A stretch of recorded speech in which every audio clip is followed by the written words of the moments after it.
Welcome to a special report. Today, the Pentagon, the very heart of American defense, experienced a significant security event, a biohazard alarm. We're going to break down what happened, what it means, and explore the possibilities, including the immediate question on everyone's mind. Could this be a terrorist attack? Reports began to surface earlier today, indicating that a biohazard alarm was triggered within a section of the Pentagon. While details are still emerging, initial information suggests the alarm sounded around mid-morning. This immediately led to the implementation of strict lockdown procedures in the affected area, with personnel instructed to shelter in place. The exact location within the sprawling complex is not yet officially confirmed, but the response was swift and decisive, underscoring the seriousness with which such alerts are treated. Official statements from the Pentagon and relevant defense authorities have been cautious, as expected during an active situation. They have confirmed an incident involving a sensor alert and have stated that the situation is being thoroughly investigated. The focus, they emphasize, is on ensuring the safety and security of all personnel. We're also seeing information circulating on social media, with eyewitness accounts and speculation running rampant. It's crucial, however, to rely on verified sources as the situation develops, as misinformation can be as damaging as any actual threat. The immediate response protocol for a biohazard alarm at a facility like the Pentagon is designed for maximum containment and minimal exposure. This typically involves isolating the affected area, securing all entry and exit points, and deploying specialized hazmat teams. Personnel within the vicinity would likely be instructed on specific shelter-in-place procedures, potentially including sealing off rooms and awaiting further instructions. The goal is to prevent any potential spread of a hazardous agent while simultaneously assessing the nature and origin of the alarm. So, what exactly triggers a biohazard alarm in a place like the Pentagon? These systems are sophisticated and can be activated by a variety of sensors designed to detect specific biological agents or unusual biological activity. This could range from airborne particulate sensors that identify elevated levels of certain microorganisms to more specific detectors that might react to the presence of particular pathogens or toxins. The goal is to have an early warning system that can detect a threat before it becomes widespread or causes significant harm. The types of biological agents that could set off such alarms are extensive and concerning. We're talking about potential threats like weaponized bacteria, such as anthrax or plague, or dangerous viruses like smallpox. Toxins, like botulinum toxin, could also be detected. These systems are often calibrated to detect agents that pose a significant public health or national security risk, meaning they are designed to be highly sensitive to known or suspected biological weapons. Standard operating procedures for biohazard incidents are incredibly detailed. Once an alarm is triggered, the immediate action is containment. This involves securing the area, evacuating non-essential personnel, and potentially decontaminating individuals who may have been exposed. Specialized hazmat teams, equipped with protective gear and detection equipment, are dispatched to assess the situation. Medical teams are also put on standby, ready to treat any potential casualties. The protocols are designed to be layered, ensuring that every possibility is considered and addressed systematically. The role of specialized hazmat and medical teams is absolutely critical. Hazmat, or hazardous materials, teams are trained to identify, assess, and mitigate chemical, biological, radiological, and nuclear (CBRN) threats. They would be the first responders on the scene, equipped with sophisticated detection devices to determine if a hazardous agent is present, and, if so, what it is. Medical teams, meanwhile, are prepared to handle the consequences, providing immediate medical aid and initiating public health measures if a widespread outbreak is suspected. Their coordination is paramount. It's natural, almost immediate, for suspicions to turn towards a terrorist attack when a biohazard alarm sounds at a high-profile, high-security location like the Pentagon. The very nature of such an alarm conjures images of biological warfare, a tactic that has long been a concern for national security agencies. The Pentagon, representing the pinnacle of U.S. military power, is a prime target for adversaries seeking to sow fear, disrupt operations, or inflict significant damage. We have historical context for bioterrorism threats. The anthrax attacks in the United States following 9/11 serve as a stark reminder of the devastating potential of biological agents. While those attacks were carried out via mail, they demonstrated the willingness of certain actors to employ such methods. Intelligence agencies continually monitor for groups or individuals who might possess the intent and capability to develop and deploy biological weapons. Therefore, when an incident like this occurs, the possibility of a deliberate act is always on the table. What factors would support or refute a terrorist motive? On the support side, any evidence pointing to the introduction of a specific known pathogen or toxin, or intelligence suggesting a group was planning such an attack, would be highly significant.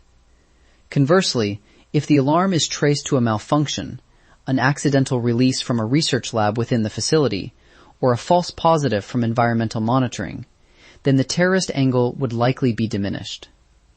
The thoroughness and speed of the ongoing investigation will be key to distinguishing between these possibilities. Let's consider the feasibility of a bioterrorist attack. While the intent might exist, the actual execution is incredibly complex. It requires specialized knowledge to acquire or cultivate pathogens, methods for weaponization, and a means of delivery that can bypass sophisticated security measures.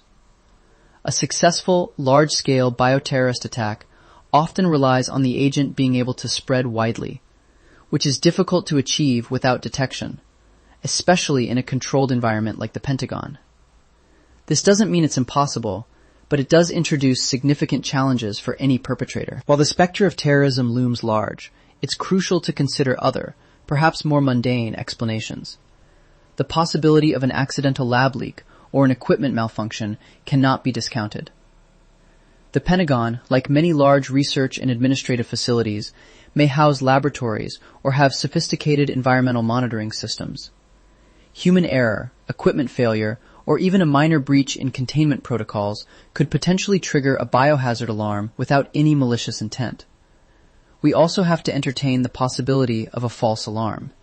Environmental factors, such as unusual atmospheric conditions or even routine testing of the alarm systems themselves, could theoretically trigger a false positive.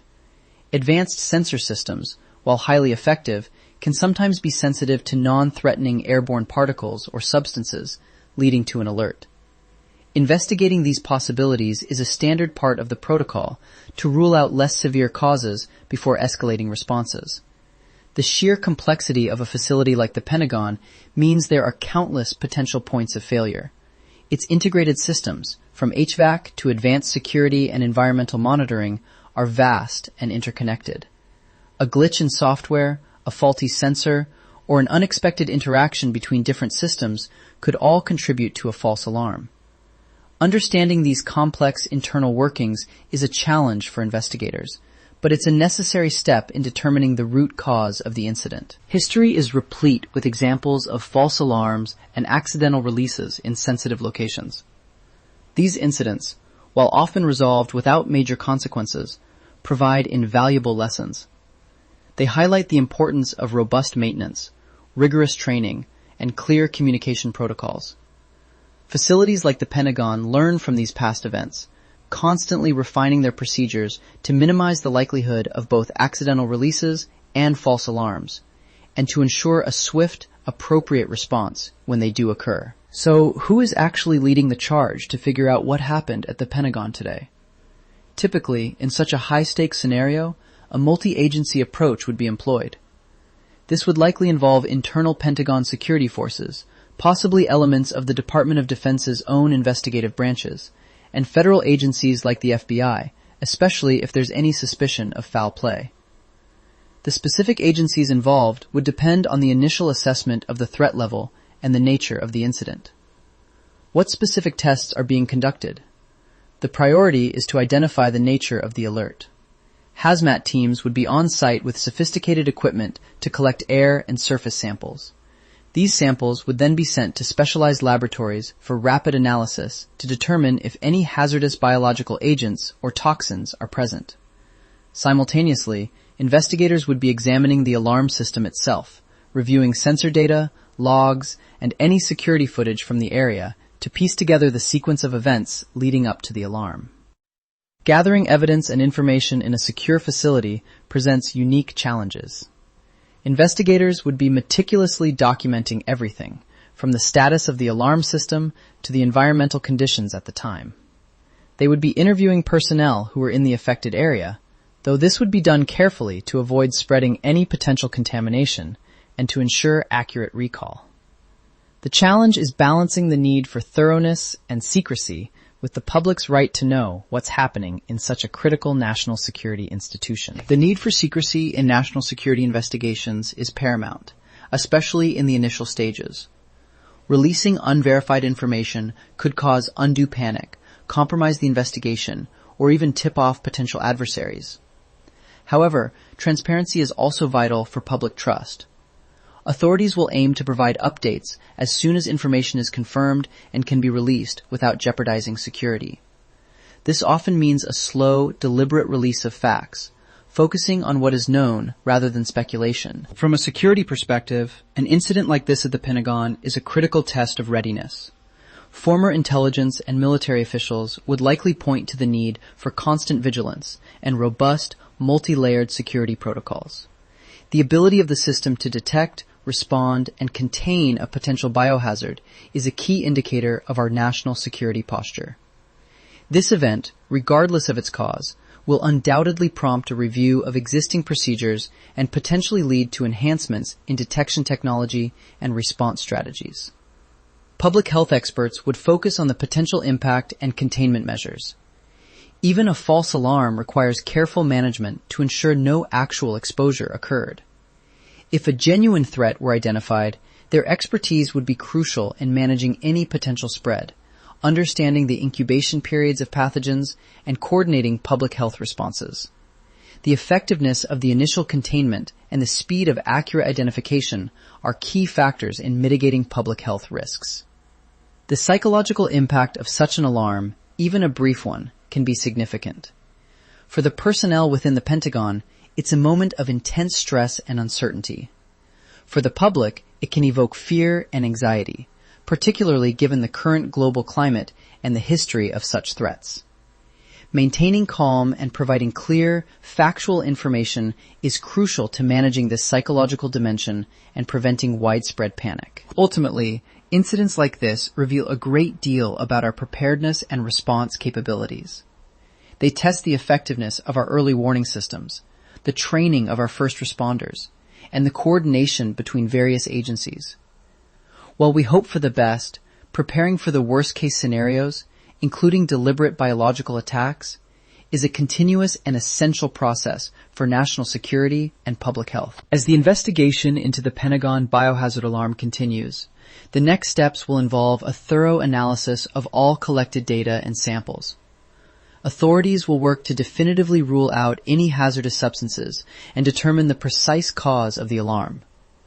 Depending on the findings, this could range from a simple system reset and retraining to a more in-depth review of security protocols and equipment. The outcome will shape future procedures and potentially lead to upgrades in technology and training. How the Pentagon and government communicate future updates will be critical. We can expect official statements to be released as information is verified and deemed safe for public consumption. This communication will likely focus on the confirmed findings, the actions taken, and any measures being implemented to prevent recurrence. Clear, consistent, and factual updates are essential for maintaining public confidence and ensuring that accurate information prevails over speculation. The broader implications of this incident extend to national security and public health readiness. It serves as a potent reminder of the ongoing threats we face, both deliberate and accidental. The Pentagon's response and the subsequent investigation will provide valuable insights into the effectiveness of our current defenses and response mechanisms. This could lead to refinements in national protocols for handling biohazard threats across all critical infrastructure. In conclusion, while the specifics of today's biohazard alarm at the Pentagon are still under investigation, the response highlights the seriousness with which such potential threats are treated. Whether it proves to be a false alarm, an accident, or something more deliberate, the incident underscores the importance of preparedness, rapid response, and verified information. We will continue to monitor this story and bring you updates as they become available. For now, thank you for joining us for this special report.